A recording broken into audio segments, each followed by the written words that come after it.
पर्यावरणीय संकट और वैश्विक जलवायु कार्रवाई। प्रस्तावना।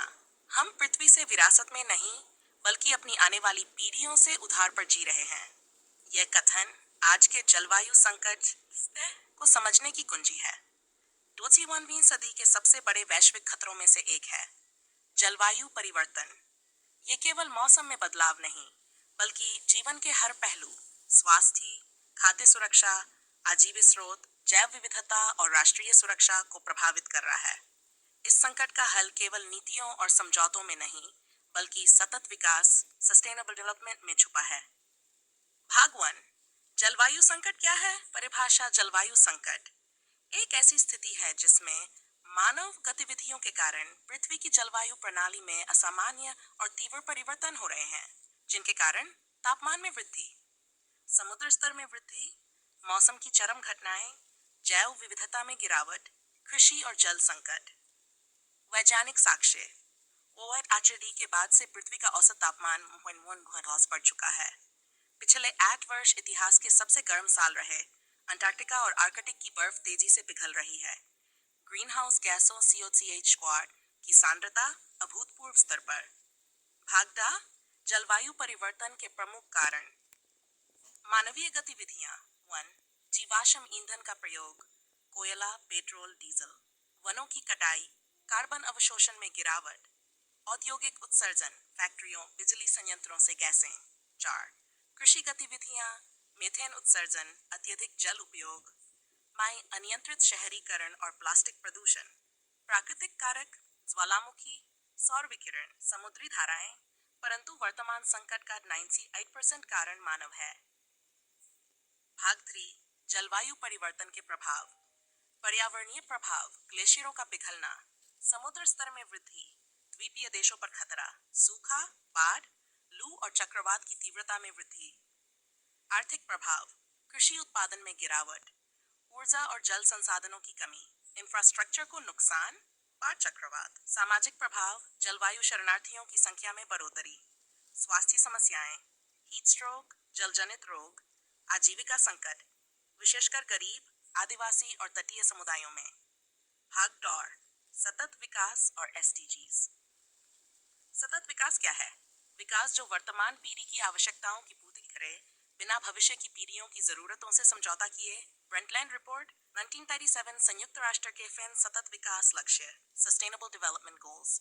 लक्ष्य संख्या, विषय SDG 1 गरीबी उन्मूलन, SDG 2 भूखमरी समाप्त, SDG 3 स्वास्थ्य, शिक्षा, SDG 5 लैंगिक समानता, जल, SDG 7 स्वच्छ ऊर्जा, SDG 8 आजीविका, SDG 9 बुनियादी ढांचा, SDG 10 असमानता घटाना, सतत शहर, SDG 12 उपभोग और उत्पादन एंड जलवायु कार्रवाई, SDG 14 समुद्री पारिस्थितिकी, SDG 15 वन और जैव विविधता, SDG 16 शांति और न्याय, वैश्विक साझेदारी, क्लाइमेट एक्शन विशेष रूप से जलवायु संकट से निपटने पर केंद्रित। भाग 5। वैश्विक जलवायु पहल और समझौते। 1। पेरिस समझौता, पेरिस एग्रीमेंट। लक्ष्य 2001 तक ग्लोबल वार्मिंग को 2 डिग्री से कम और प्रयास 1.5 डिग्री तक सीमित रखना। हर देश को इंडिविजुअली डिटरमिन्ड कंट्रीब्यूशंस देना होता है। 2. क्योटो प्रोटोकॉल 1997 विकसित देशों को उत्सर्जन घटाने के लिए बाध्य करना, कार्बन क्रेडिट प्रणाली की शुरुआत। 3. सियोप सम्मेलन, जलवायु पर वार्षिक अंतर्राष्ट्रीय बैठक, सियोप 28 दुबई, जीवाश्म ईंधन से बाहर निकलने पर सहमति।